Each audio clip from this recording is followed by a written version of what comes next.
done the intro video on who I am and why you should care about my opinion. The next series of videos that I want to make are on Asatru basics. So I should start with why Asatru, why use that term. The term Asatru is modern. Not a lot of people are too fond of it. That's one of the reasons why. Another reason is because the term Asatru specifically focuses on the Asir family of gods. And obviously we have the Vanir, the Jotnar, the various different, what are called in the modern, either Thurs or Roker, depending. The land Vitir, the land spirits. Just a lot of different things that term doesn't hit on. So a lot of people don't like to use it. There's also, as far as terminology goes, Fornsider, which means old tradition. Asatru means essentially faith in the Asir. Heathen's a pretty blanket term because that's what the Christians used to call us back in the day. Then there are different types of heathenry.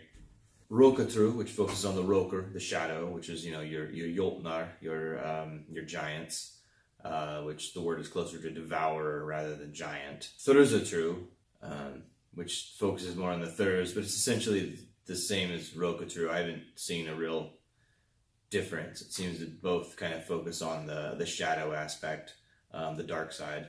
The dark side. Right.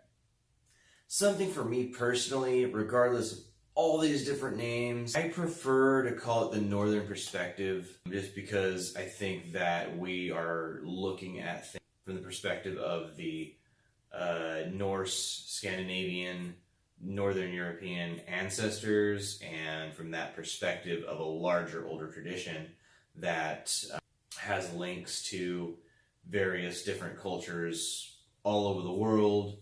Like you can find connections with Shango in the, I believe it's Nigerian, is a axe-wielding thunder god. You have Perun in Russia, in the Slavic tradition. I believe he wields a club, a bow, and a bunch of other stuff, but again, thunder god with a large blood instrument. And then you also have Indra in the Vedic tradition, the Hindu.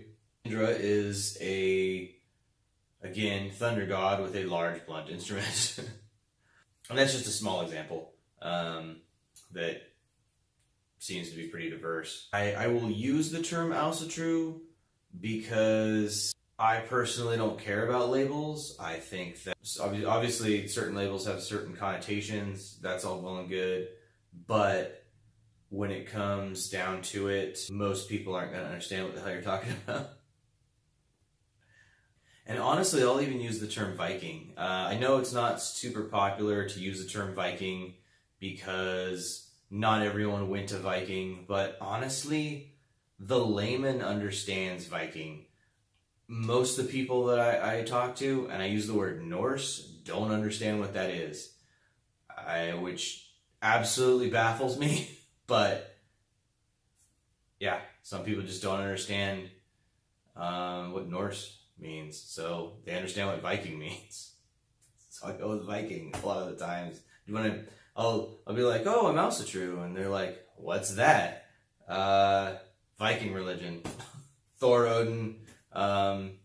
You might even reference Marvel Comics so they get kind of an understanding, and then you try to go into a spiel about how that's not really accurate, and then a lot of the times you watch their eyes glaze over. Unless they have an actual interest, the word Viking's going to hit a couple of points. They're going to understand.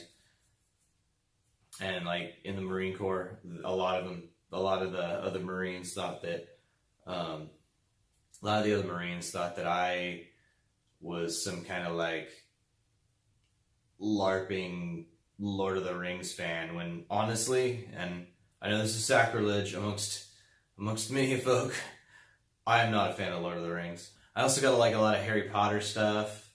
Again, not a fan of Harry Potter, mostly because I'm a stickler for using historical references and not making up your own stuff, or taking a historical reference and then expanding on it to create your own story, similar to like what Neil Gaiman did with American Gods. But yeah, taking an actual lore and just warping it into something that doesn't correlate, just, I don't know, it takes me out of the story. But I digress.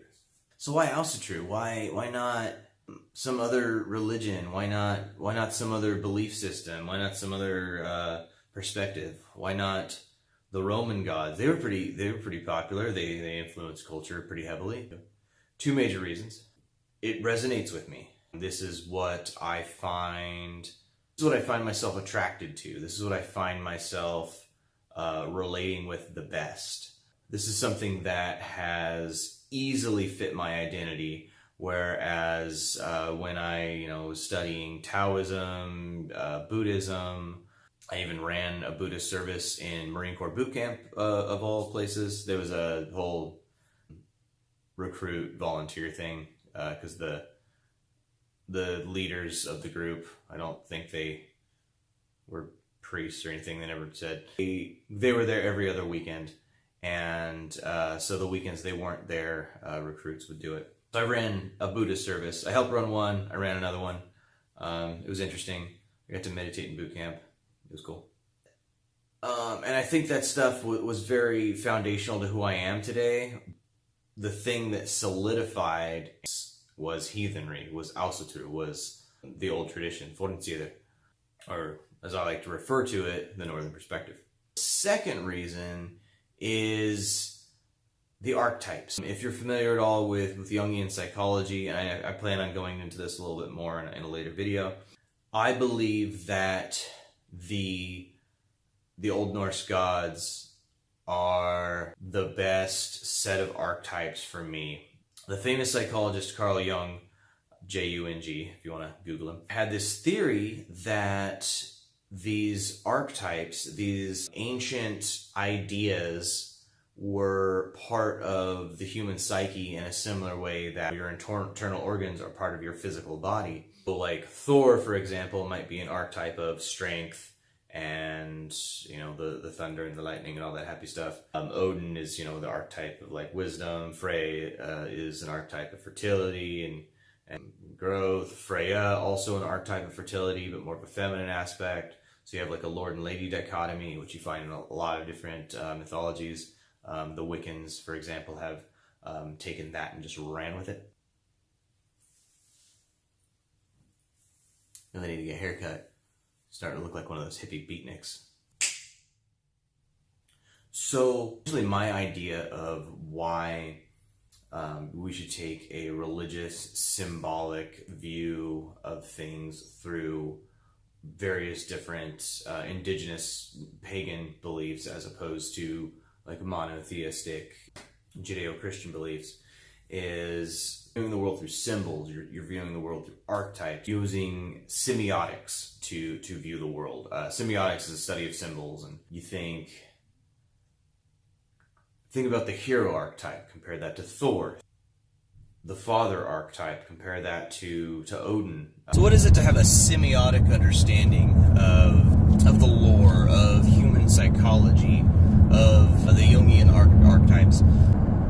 It's essentially a breakdown of how signs and symbols work in the human mind and relevance. And if we combine that with symbolic interpretation of man and his symbols, we get a better understanding of ourselves. Well, one of the draws toward heathenry in general, the archetypes of your ancestors, and more importantly, a culture that you relate with.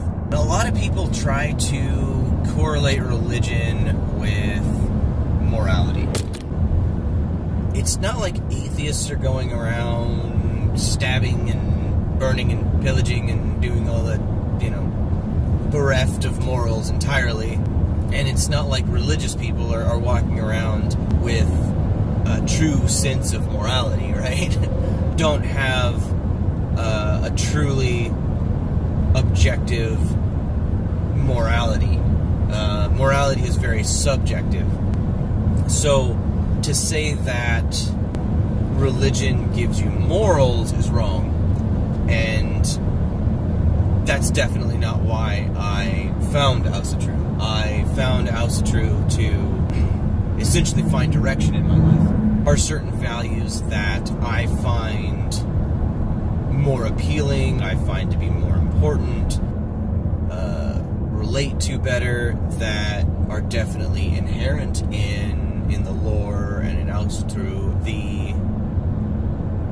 the hero worship of the religion itself, the perspective itself. And I would say that one thing that atheists lack, that I have personally seen, and obviously atheist is kind of a blanket term for people that just don't believe in God. They essentially put a big question mark over the existence of deities, right?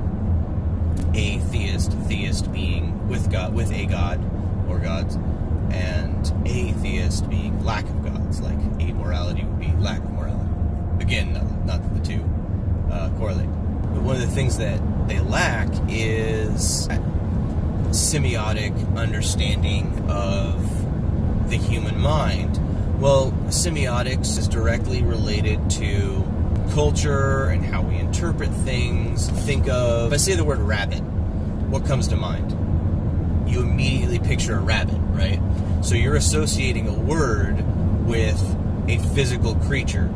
Now, the two aren't necessarily the same objectively, but subjectively they are related. There's connotation and there's denotation. Connotation is how we interpret something. Denotation is bare bones dictionary definition. So with the rabbit, we think of a bunny, right? That's in our head. I'm picturing a white rabbit specifically. It might be different for you based on your personal symbols and archetypes. What do we associate with the rabbit? We associate heathenry, we associate Ostara, right, where Easter comes from. Ostara's sacred animal was the white dwarf rabbit specifically. Probably the reason that it pops up in my head as white. This is also a very skittish animal. It's not like it's a warrior totem. You see it as a prey animal. You might see it as a symbol of spring, maybe because of its association with spring, growth, all that stuff. The denotation of rabbit would be four-legged mammal, covered in hair, long ears, eats vegetables. What we're doing with heathenry is we are exploring the symbolism of a culture that was essentially taken away from us. Also, one that we relate to, that we're trying to experience and understand. When it comes to things like archetypes and symbolism and dream interpretation was also a very big thing with actually both Freudian and Jungian psychology. I would say that Jungian has stood the test of time a little bit better, but that's my non-expert opinion. In the modern age, we very much have a less theistic approach to understanding the world, and a more logical left brain interpretation, even though left-right brain dichotomy is actually a pop science thing and is not actually true. Just for the sake of explanation, I'll use that terminology. Left brain view of the world would be, logic, reason, very dry. That's your understanding as denotation rather than connotation. And then your right brain understanding of the world is more artistic, it's more feeling, it's more interpretive. And what we're trying to do through explanation is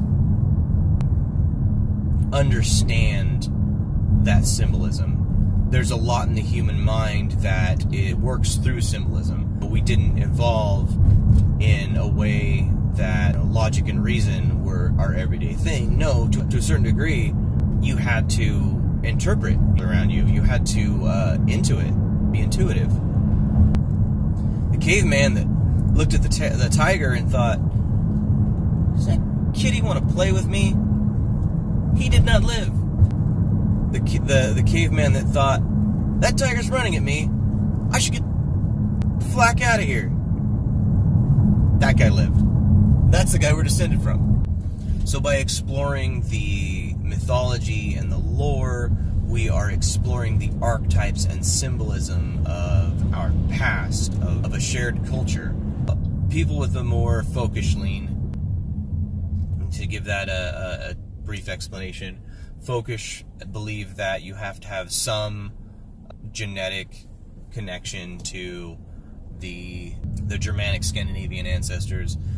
Universalist believe that anyone can join no matter what. Tribalist, which I fall into that category, believe that it is cultural, but if you're attracted to it and you don't have any genetic connection to it, then I don't see any issue with that. There's probably some reason that you're trying to be connected. So anyway, I digress.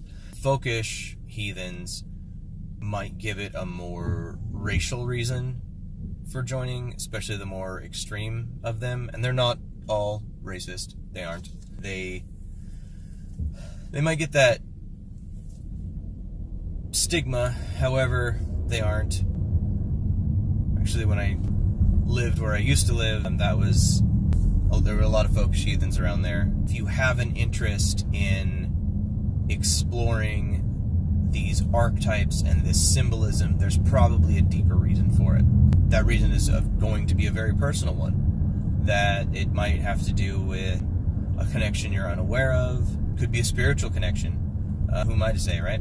So the great thing about a polytheistic belief system in general is that it's multifaceted. It's so one of the things that Jung was talking about in regards to the archetypes is that the archetypes are like organs, but for the human mind, different pieces of human psychology. So what does it all mean? Humanity has to understand things through definition, both connotative as well as denotative. I mean, I could flap my gums forever about various different ologies and the need for understanding, but when it comes down to it, you have to apply it to your life. What use is knowledge if you can't apply it? What is the point of a symbolic understanding of reality? What is the point of describing the world through symbolism? Well, in simple terms, it's practical to understand the world through symbols. You don't retain as much from a dry manual that you would from a comic book or a novel or a cartoon or even a video. You're more likely to understand things through symbolism and understanding abstract concepts simply because that's what we've evolved to do. As we evolved, we didn't categorize things. We didn't logically look at things and think about the dry facts of the things. We understood them as concepts around us. Less modernized cultures, cultures that still believe in shamanism, they will still do that. They still regard the animals as spirits, and for them there is no line between the spiritual and the physical. And that's what it was like for the arch-heathens as well, for the ancestors. So really it all comes down to practicality. What works for you? What can you apply? What can you take away? If you watched my last video, you'll know I talked about Bruce Lee a little bit. His martial art, Jeet Kune Do, has a very good philosophy that I've applied to my entire life. Accepting what is useful and disregarding what is useless. Or that's very applicable to everything, really. If you get better at something, you're taking away the things that have no use for you, and you're learning new things. Let's use driving, for example, right? I think most of us drive in this modern world. Pretty universal concept, right? So you're taught to drive. hands at 10 and 2, and at first you're very skittish and you're very afraid. And as you gain experience, after you get your license and you get a few years behind you, you start realizing it's second nature. It becomes just an everyday thing. You start thinking less about it, but you also, hopefully, have better habits than when you started. It's really like that with everything. I'd say practicality is key. Does this have practical application? Is this applicable to my life? So yeah, that's basically it. It's psychological exercise in the practical sense, and that's one of the things that I'll be pointing out in these videos. I like to break it down with the spiritual symbolism, the psychological, and then the practical. And obviously in the spiritual, for this topic specifically, why Asatru? The whole thing, the lore. And the psychological is breaking apart the symbolism and learning what that is, and then in the practical, how do we apply that symbolism to our lives? The next topic, first videos, because I'm going over basics, I'm going to talk a little bit about different types of northern perspectives, what they mean in their modern incarnations, and kind of why they don't really matter. This is the end of the video where I remind you to like and subscribe and all that, which I think is probably a moot point if you're on the YouTubes, because like every freaking channel says that. So if you don't know that by now, welcome to the internet.